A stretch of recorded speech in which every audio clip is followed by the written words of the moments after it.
I'm Panti Bliss, and I've just come off stage in the Spiegeltent at the Norfolk Norwich Festival. You know, everybody always asks me about all the celebrity stuff. You know, everybody asks me, what did Madonna say? But for me, that wasn't the big one. The really big one was when Martina Navratilova messaged me about it. Because I absolutely worship that woman. I mean, Martina Navratilova bestrode my teenage summers like a dykey colossus, you know? And anyway, I wasn't really all that pushed about the Madonna thing because I already have a really good Madonna story. Well, I'm seeking to do a few things. Obviously, I'm hoping people are entertained and find it funny and all that. I'm hoping on some occasions that to teach them something. The show has a lot of different moods in it. And if I get a little tear out of them at the end, I'll take that too. And I guess, you know, it's very different depending where you're doing it. So if I'm doing it like in the Soho Theatre and it's 80% gays, it's a very different atmosphere. They're howling at, you know, the silly jokes and all that stuff. Whereas if you're doing it somewhere with a more mixed audience, I'm trying to let them into a world in a way that maybe they know nothing about or have never really thought about. You keep your hands up, the heterosexual male. Are you absolutely sure, sir? Well, you know, don't apologize. I mean, I'm just sort of thinking that if you change how you dress, you might be better. I don't mean that. I mean you look very well dressed. That's the point. And I think that, you know, hot girls probably go by and they just assume.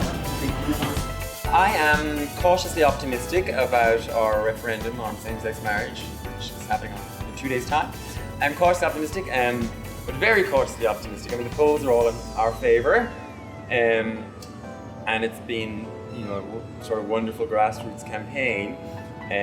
But there's still, of course, pockets of real resistance. I mean, if you were going to actively campaign for gay people to be treated differently than everybody else, well then own it. Don't actively campaign for gay people to be treated differently than everybody else and then get your knickers in a twist when somebody suggests that might be construed as homophobic. And anyway, since when did homophobe become the absolutely worst thing you would call somebody so terrible that even people who actively campaign for gay people to be treated differently than everybody else are absolutely appalled at the suggestion? And anyway, there's a very easy way to stop people suggesting you might be a homophobe, and that's to stop actively campaigning for gay people to be treated differently than everybody else!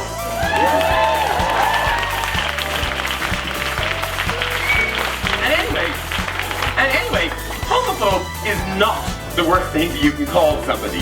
Solange Knowles is. I mean, in some ways it's been a campaign that's been running, you know, just for a few months since the actual date of the referendum was announced. But in another way, I see that there's actually been a campaign that's been running for 40 years.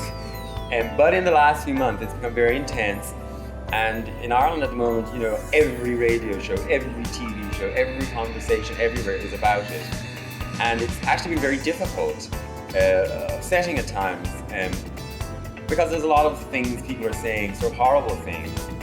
And like, we have quite a few referenda, and especially on social issues, they get quite nasty towards the end. And so it has gotten very nasty the last while. So it's been sort of stressful. It's also been sort of inspiring, you know, thousands of young people canvassing door to door, you know, canvassing groups popping up all over the country, people making videos and, you know, things for Facebook and recording songs, and it's actually been very inspiring seeing everybody, you know, get into it.